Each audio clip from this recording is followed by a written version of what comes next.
have to say you have to live the dream and know that you're just a work in progress. Step by step, little by little, all that you want to achieve, you can. It doesn't matter, well, how old you are or how old you are not. And please know that as far as we're concerned, you have a lot to achieve than you think you can. And that's by Diana Hamilton. She's based in the UK, the United Kingdom.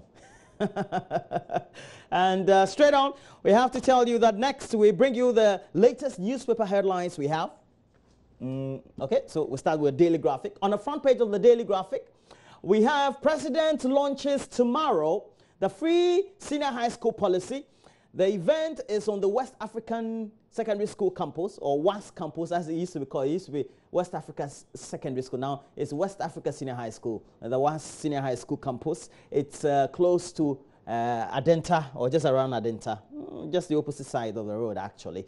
So it's where we're going to have just the official launch. But of course, students have been going to schools since the whole of last week, or going to check whether the placements are there, etc. It's been some difficult concerns, or it's been difficult for some others, and then we've had some parents also making some concerns known, not only to us but also to the various educational authorities. The main issue is where they go to seek for redress, especially when we've had not the right placement be made for students, even if they have qualified and need to go to the right schools. And we have all those conspiracy theories out there, but by and large, we have the policy starting. That's a good news. It's a good one for those of us who would have our children going to senior high school very soon. Not that we say that free is cheap, free is good, and it's the quality that we want. So we say congratulations to you, President Nana Dankwa Akufo-Addo and the government of the MPP. And also, all hands need to be on deck to make sure that this policy becomes a success. But other stories also we have on the front page is UK visa applicant accused High Commission of rip-off. The story is on page 16 of the paper. It's something that me on the lips and the minds of many people, many Ghanaians, especially who I would want to go to the UK this year at least. Charlie, if I get a cash for tickets, you know, let me see. So let me read the story. Perhaps, let me see whether mine is inside. Ghanaian applicants for United Kingdom visas have accused the British High Commission of demanding multiple fees and charges for information on the status of their application. And the applicants expressed worry over the extra fees that they were required to pay when they followed up on the status of the applications. And an applicant with a standard application form is expected to receive information on the status of his or her application within 15 working days. And when such verification delays in reaching the applicant, their only resort is to contact the Visa Application Center for more explanations. However, these explanations, which are supposed to be given to applicants as part of the initial visa processing services and the fees that are paid, are apparently sold to them, or they are made to pay extra fees for those extra follow-up. And the applicants apparently are also asked to pay an additional £1.37 per minute to standard network charges to be connected to a system operator who provides no explanations for the delay. And the emails address of the center, which can be accessed via the website provided, also attracts a fee of some £5.48 per email sent. Hi, Africa. I'm making money. Anyway, Ghanaians will appreciate good works, and that's on page 17 of the paper. But another concern, of course, we will be discussing this, is that freight forwarders frustrating paperless operations at the ports. And I spoke to a friend who's a freight forwarder, and Fred, good morning to you. And you were saying that, well, the system is good, but the delays, it should have been experimented for some time, maybe a month or two, before that will have the full implementation. I agree with you, but you know what you face. And so we'll discuss it this morning with my guests. The Member of Parliament for Tamale North, Alasan Sohini, will be in the studio. And a Member of Parliament for Ewutu Senya West, Ninyi George Anda, who is a Deputy Minister for Communication, will be here in the studio. So we'll discuss all that. Please don't worry at all. We'll have a lot more for you. On the back page, we have Ghana gets controversial win against the Gambia. I'm told that they were awarded a penalty. Was it a penalty? Okay. I'm told that the match was supposed to have been easy for the local Black Stars. Black Stars Team B apparently struggled. And then we have angry Gambian coach blames referee for defeat. I hope that is not a Ghanaian referee, because usually the Ghanaian referees, you know, Mr. Lamte was banned by FIFA, so we have to be careful in the award of penalties. But we have the Ghanaian Times, and the Ghanaian Times has on the front page, government disburses 20% free SHS funds, and that's according to a Deputy Minister of Education, Dr. Yao Educhum. And the story is on page 17 of the paper, and it's greatly captured as saying that the government has dispersed 20% of funds needed by senior high schools for the takeoff of the free SHS policy. And Dr. Yao Osei Educhum, a Deputy Minister of Communications in charge of the senior high school program, who disclosed this in Tamale on Friday during a meeting with various metropolitan, municipal and district assemblies in the Northern region, also said this was to ensure immediate progression of academic activities in the various senior high schools when the program takes off today, tomorrow, and when we have a formal launch at the one school here in Accra. So we'll have important conversations to do on that.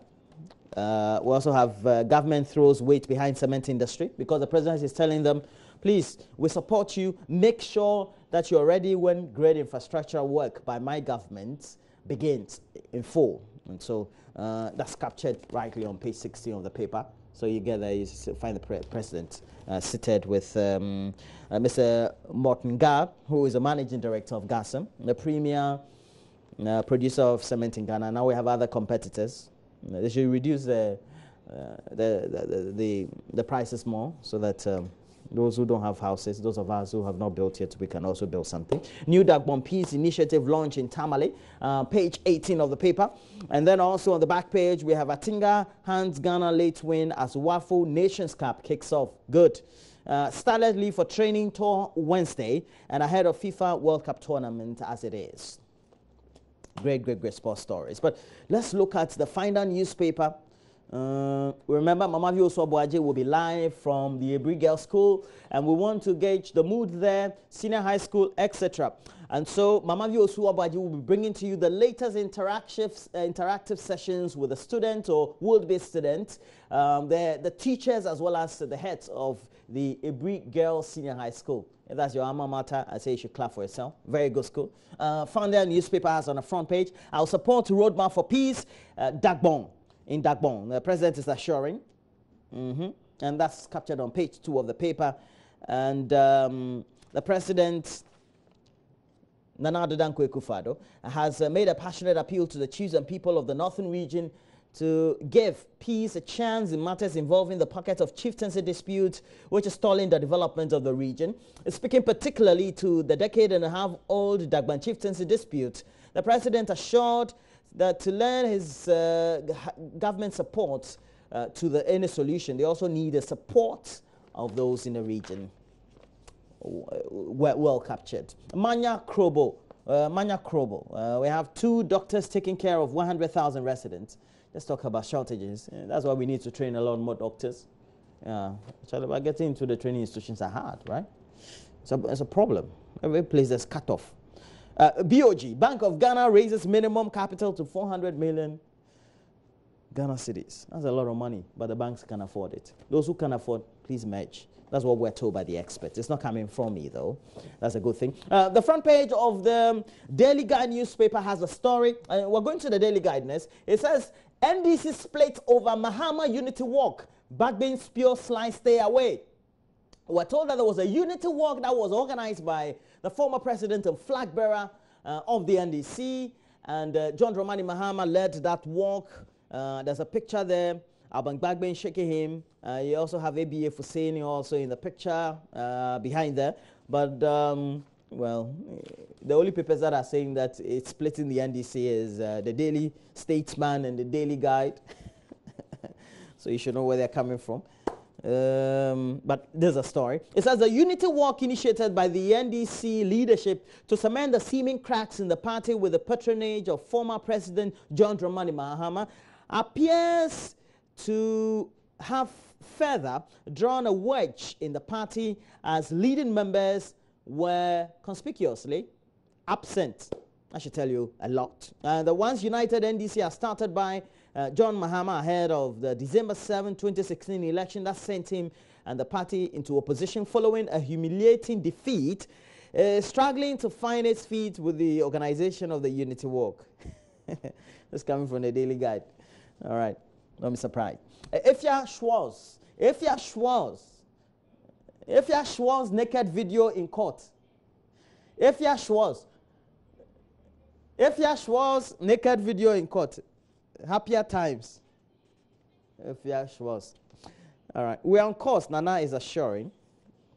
And let me go to the center spread and see whether we can get... Okay. All right, so we have a center spread. And the center spread newspaper, or the one newspaper of the Daily Guide, it says that I was a sportsman before creative art. That's Alhaji Sidi Kubwari. I'm not surprised. Looks like a man with good stamina, refusing to grow old. He's the father of Nadia Buhari, though, but used to be a great singer. Also president of Musica here in Ghana, led the organization for years, did great job as musical president. Okay, apologize to men of God. Owusu Bempa warns Ifya Schwarzenegger, or you'll be having more troubles. We were told that Reverend Owusu Bempa had, is it predicted or forecast or dreamt or prophesied that Ifya Schwarzenegger's marriage was not going to last. And apparently, she did the bidding of the man of God by not making it last. So the man of God's prophecy seemed to have come to pass. Ifya Schwarz. Look at his face. Look at her face on the center spread of the One newspaper. Ifya Schwarzenegger. Good morning to you, my lovely lady. Don't worry. There are challenges that we all face in life, but I know that you are going to surmount this one, Ifya Schwarzenegger. Good morning to you. All right. Let's look at the Business and Financial Times. It has on the front page, Airtel Tigo merger in danger. Business and Financial Times. Airtel Tigo merger in danger as government demands stake in entity. The Business and Financial Times. The Business and Financial Times says that the Airtel Tigo merger talks, which has been ongoing for about a year, is in danger of being scuttled by government's demand of a stake in the new entity to be created from the merger. According to sources close to the merger talks, the demand is one of the major factors that is holding back the National Communication Authority from granting its approval to the deal, which could also create the second largest mobile telecom network after MTN. MTN. Government's demand is premised on a decade-old transaction when government sold 75% of its shares in Westel to MTC Group, which operated Zain. You know Zain, live your dream.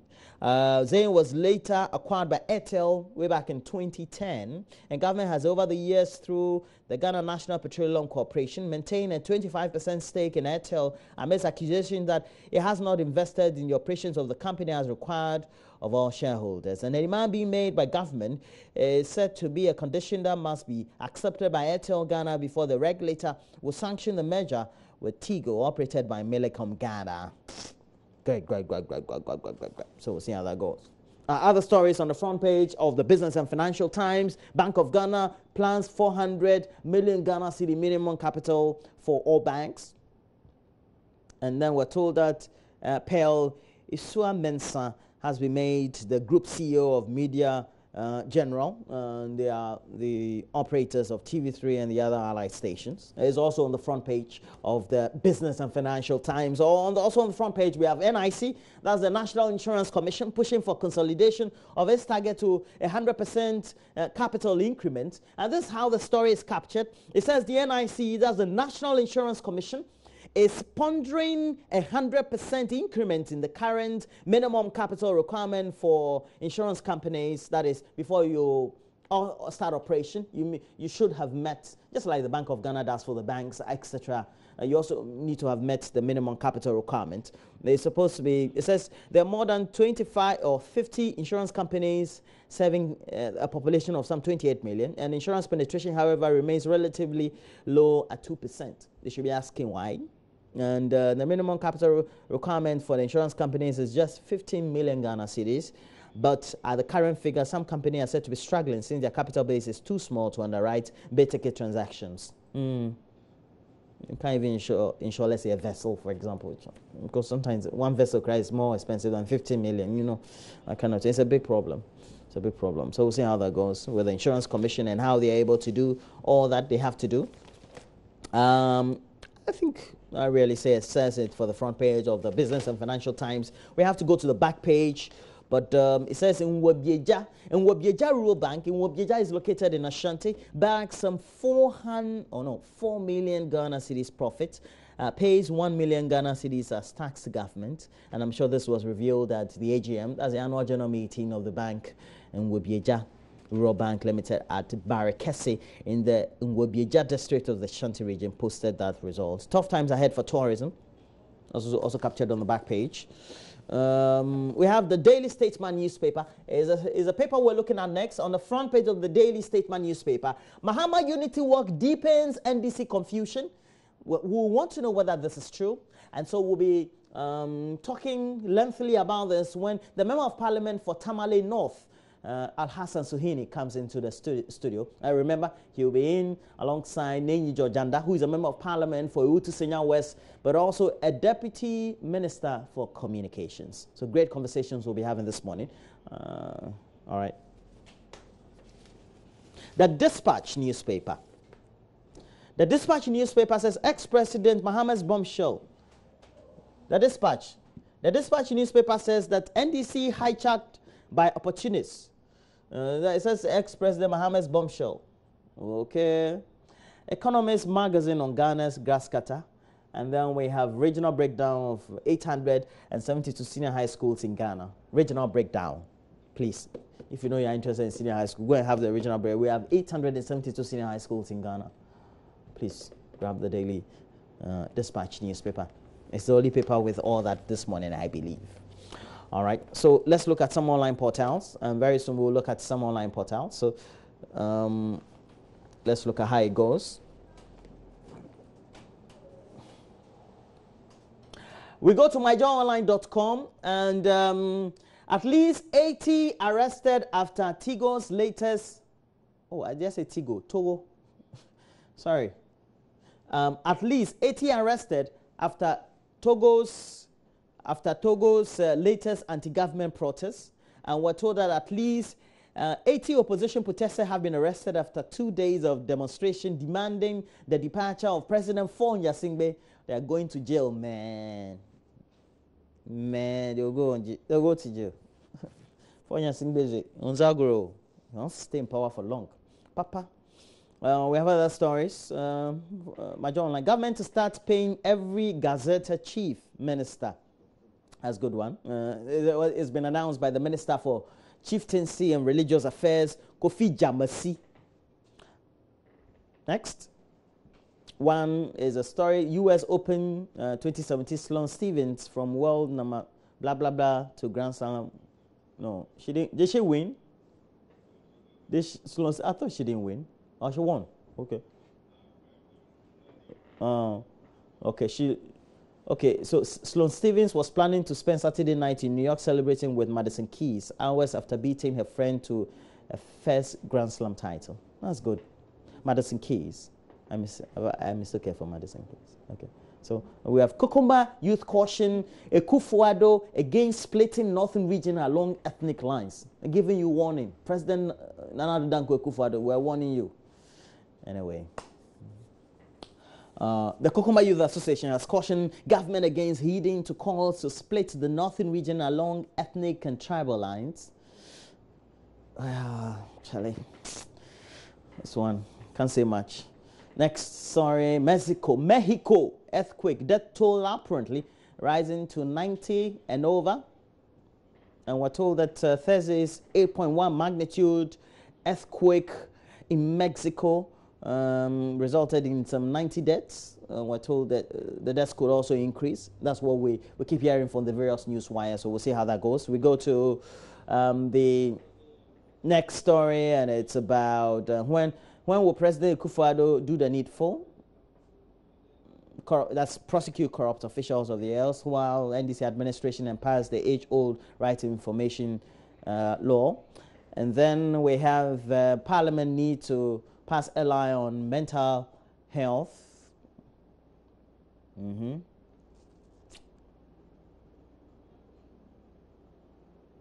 Be bold to expose corrupt public official, GACC charges Ghanaians.